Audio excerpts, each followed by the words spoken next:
অবহেলা এটাকে বলে ইংরেজিতে negligence. There is a jurisprudence of negligence worldwide. If someone commits any negligence, তার নেগলিজেন্সের জন্য দুই ধরনের আইন আছে। একটা আইন হলো কম্পেনসেশন, আর একটা আইন আমাদের দেশের পেনাল কোডে একটা বিধান আছে, এটা 304A of the penal code. এর দুইটার বাইরে বাংলাদেশের ল্যান্ডে কিংবা ওয়ার্ল্ড পার্সপেক্টিভেও আর কোনো আইনের বিধান থাকে না। তবে নেগলিজেন্স ডিটারমিন করতে গেলে there need a specific experts opinion.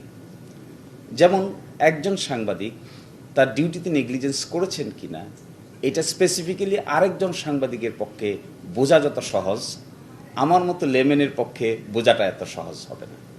একজন ক্যামেরাম্যান একটা নেগলিজেন্স সঠিক করেছেন কিনা এটা আরেকজন এক্সপার্ট লোক যত বুঝতে পারবে, আমার মতো দুই চোখে দেখা আইনজীবী এটা এত বুঝতে পারবে না।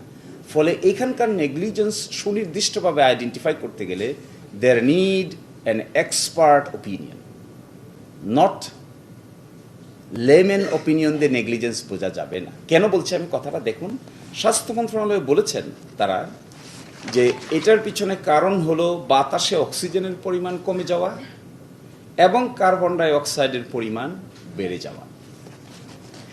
তাহলে সাধারণ প্রশ্ন জাগবে যে অক্সিজেন কি পরিমাণ ছিল, কার্বন ডাই অক্সাইডই বা কি পরিমাণ ছিল? That is the normal question. Second question হবে what is the standard of oxygen যেখানে একজন মানুষ বেঁচে থাকতে পারে, and what is the standard of carbon dioxide যে লেভেল হলে পরে একজন মানুষ আর সার্ভাইভ করে না। So we didn't find anything specific in the investigating report of the DG health. That will certainly we will go according to the law. কিন্তু আমার মনে হয় নেগলিজেন্সটা বিবেচনা করতে গেলে always we must see the degree of negligence, percentage of negligence in its whole. আপনি দেখবেন যে এখানে একটা হিউম্যানিটারিয়ান অ্যাপ্রোচ আছে। হাসপাতাল কর্তৃপক্ষ, ভিকটিম পরিবার, they are working together. This is an example how to handle a situation amicable. আপনারা সবসময় দেখে এসেছেন আইনজীবী একজনের পক্ষে বলে আরেকজনের বিপক্ষে বলে। This is the common understanding. But there are some exceptions in the international level as well. There are some people who can handle the issue amicably with the parties. That is what is my position. And the second one is হাসপাতাল কর্তৃপক্ষের এই ধরনের দায় আছে কিনা। এই প্রশ্নটার উত্তর দিতে গেলে we must ascertain who is responsible for how many percentage.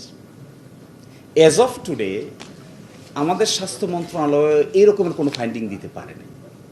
তারা যে কথাটা বলেছেন in general, so in general যেহেতু বলেছেন এটা তো আলাদা প্রসিডিং হবে, that proceeding will be handle separately.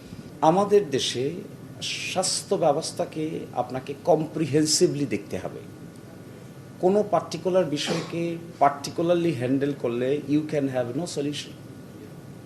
What should be the solution? Solution is এই ঘটনা যা ঘটেছে, এই অনাকাঙ্ক্ষিত ঘটনার জন্য আমাদের দেশে আর না ঘটে, এই জন্য কর্তৃপক্ষ একটা কথা বলেছেন।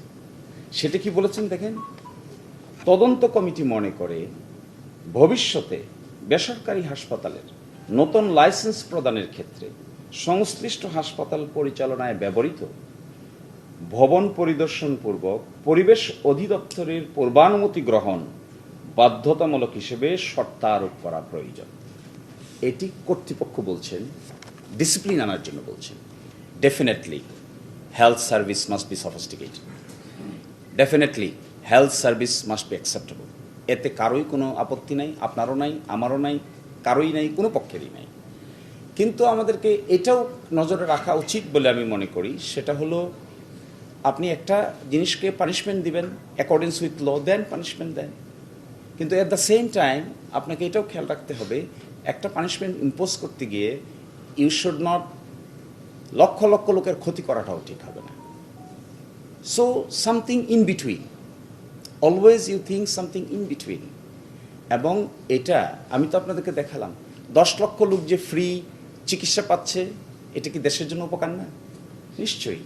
3 লক্ষ যে ডেলিভারি হয়েছে এটা কি উপকার না? উপকার। এখন আপনি পানিশমেন্ট দিতে গিয়ে কি এটাও বন্ধ করে দিবেন? এটা কি রিজনেবল হবে? নাকি এটা রিজনেবল হবে স্পেসিফিকের জন্য স্পেসিফিক পানিশমেন্ট দিবেন, ইন জেনারেলের জন্য আপনি সার্ভিস ওপেন রাখবেন? That is our opinion. আমি আপনাদেরকে এটা বলেছি যে এই যে একটা ইনসিডেন্ট ঘটেছে এটার জন্য সত্যিকার অর্থেই হাসপাতাল কর্তৃপক্ষ আপনাদের কাছে ক্ষমা প্রার্থী। হাসপাতাল কর্তৃপক্ষ তাদের এই আচরণ যে সঠিক না এটা বুঝেই তো ক্ষমা প্রার্থী হয়েছে। আর আপনাদের প্রফেশনাল, আমরাও তো ওকালতি করি, আমরাও প্রফেশনাল, আপনাদের কাছে কেউ যদি অ্যাপোলজি করে তাহলে আপনারা আপনাদের উদার হৃদয় দিয়ে সেই অ্যাপোলজিটা অ্যাকসেপ্ট করবেন, এটা অ্যাকসেপশন। এবং এখানে আমিও আপনার রাইভাল না, আপনিও আমাদের রাইভাল না। তো আমার অনুরোধ, আমি আপনাদের কাছে অনুরোধ করছি, it's a very cool handed অনুরোধ। নিশ্চয়ই আপনারও আমার বিরুদ্ধে গ্রাজ নাই, আমারও আপনার বিরুদ্ধে গ্রাজ নেই, কিছুই নেই, নিশ্চয়ই নেই। আমারও আপনার কোনো ব্যক্তির বিরুদ্ধে কোনো গ্রাজ থাকার কোনো কারণ থাকতে পারে না, আপনারও থাকতে পারে না। কিন্তু আপনারা ক্ষুব্ধ হয়েছেন নিশ্চিত, এবং আপনাদের এই ক্ষোভের প্রতি আমরা খুবই রেসপেক্টফুল। বিগত 20 ইয়ার্সে I have been working with prominent journalists of this nation. I found them friendly, cooperative. They found me friendly, cooperative, as a brotherly approach. তো আপনাদের এই যে ক্ষোভ, পেশাগত দায়িত্ব পালন করতে গিয়ে আপনাদের প্রতি যে আচরণ তারা করেছে, এটা আনঅ্যাকসেপ্টেবল, এটা অগ্রহণযোগ্য।